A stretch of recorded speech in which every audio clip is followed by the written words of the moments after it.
श्री राम, जय जय राम। भगवान राम के बारे में सुनी अनसुनी 10 कथाएं। भगवान विष्णु जी के अवतार थे श्री राम, और उन्हें कौन नहीं जानता। रामायण महाकाव्य के रचयिता महर्षि वाल्मीकि जी ने अपने ग्रंथ में लिखा है कि भगवान श्री राम में वैदिक सनातन धर्म के आत्मा कहे जाने वाले सभी गुण विद्यमान थे। भगवान राम को पुरुषों में उत्तम पुरुष अर्थात मर्यादा पुरुषोत्तम भी कहा जाता है। आइए जानते हैं भगवान राम से जुड़े कुछ रोचक तथ्यों के बारे में।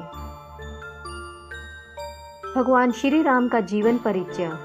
त्रेता युग में जन्मे भगवान श्री राम अयोध्या के महाराज दशरथ के सबसे बड़े पुत्र थे।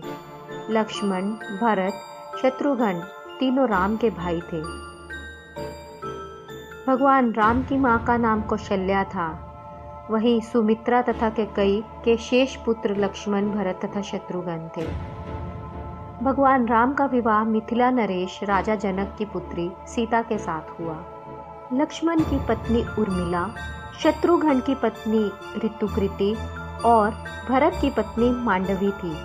विवाह के पश्चात भगवान राम को राजा दशरथ ने रानी कैकेयी के कहने पर 14 वर्ष का वनवास दे दिया, क्योंकि एक वचन के अनुसार कैकेयी राजा दशरथ से कुछ भी मांग सकती थी। तो उन्होंने दासी मंदोदरी के उकसाने पर राम को अयोध्या का वनवास दे दिया और उसकी जगह भरत को राजा बनाने की इच्छा जताई, और पिता की आज्ञा का पालन करके भगवान राम सीता और लक्ष्मण के साथ वन की ओर चले गए।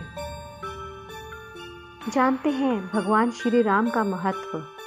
ब्रह्मा, विष्णु और महेश, इन तीनों में से ही भगवान विष्णु ने संसार की भलाई के लिए अनेकों अवतार लिए।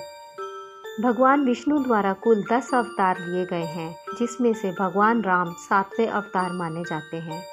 ऐसा कहना है कि 10 अवतारों में से भगवान राम का अवतार सबसे पूजनीय माना जाता है। भगवान श्री राम के बारे में महर्षि वाल्मीकि द्वारा अनेक कथाएं लिखी गई।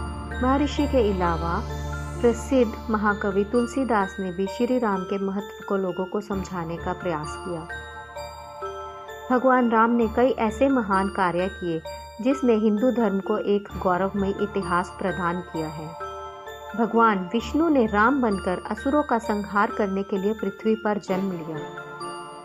भगवान श्री राम ने मातृ पितृ भक्ति के चलते अपने पिता राजा दशरथ के एक आदेश पर 14 वर्ष का वनवास काटा। नैतिकता, वीरता, कर्तव्यपरायणता के जो उदाहरण भगवान राम ने प्रस्तुत किए, वह बाद में मानव जीवन के लिए मार्गदर्शक बन गए। एक कुशल तथा प्रजाहितकारी राजा थे राजा राम। भगवान राम अपनी प्रजा को हर तरह से सुखी रखना चाहते थे। उनकी धारणा थी कि जिस राजा के शासन में प्रजा दुखी रहती है, वह राजा नरक का भोगी होता है। महाकवि तुलसीदास जी ने रामचरितमानस में राम राज्य की विशद चर्चा की है। माना जाता है कि अयोध्या में 11,000 वर्षों तक भगवान राम का शासन रहा। वनवास के दौरान भगवान श्री राम ने देश के सभी आदिवासियों तथा दलितों को संगठित करने का कार्य भी किया और उनको जीवन जीने की शिक्षा दी। इसीलिए भगवान श्री राम आदिवासियों के भी भगवान माने जाते हैं। उन्होंने देश के सभी संतों तथा उनके आश्रमों को राक्षसों तथा दैत्यों से बचाया। अपने 14 वर्ष के वनवास के दौरान भगवान राम ने भारत के सभी जातियों तथा संप्रदायों को एक सूत्र में बांधने का कार्य किया। चित्रकूट में रहकर उन्होंने धर्म और कर्म दोनों की ही शिक्षा दीक्षा ली।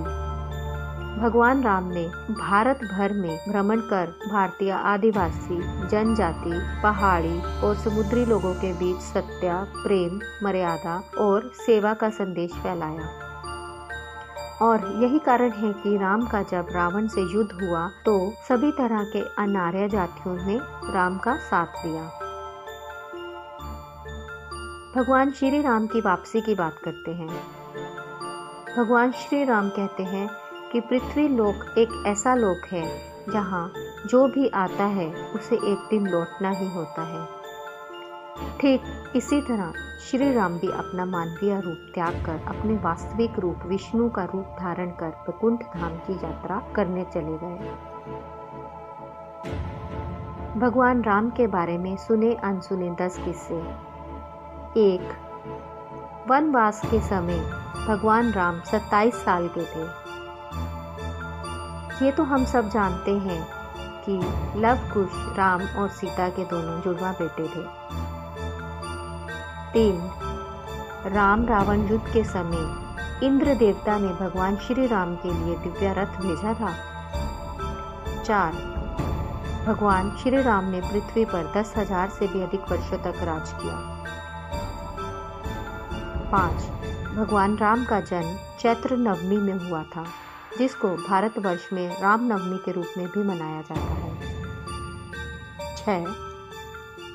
भगवान राम ने रावण को मारने के बाद रावण के ही छोटे भाई विभीषण को लंका का राजा बना दिया था। 7. गौतम ऋषि ने अपनी पत्नी अहिल्या को पत्थर बनने का श्राप दिया था और इस श्राप से भगवान राम ने उन्हें मुक्ति दिलाई थी। 8.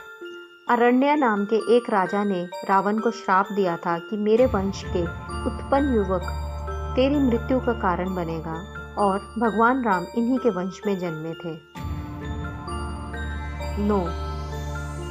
माता सीता को रावण की कैद से आजाद करने के लिए रास्ते में पड़े समुद्र को पार करने के लिए भगवान राम ने एकादशी का व्रत भी किया था।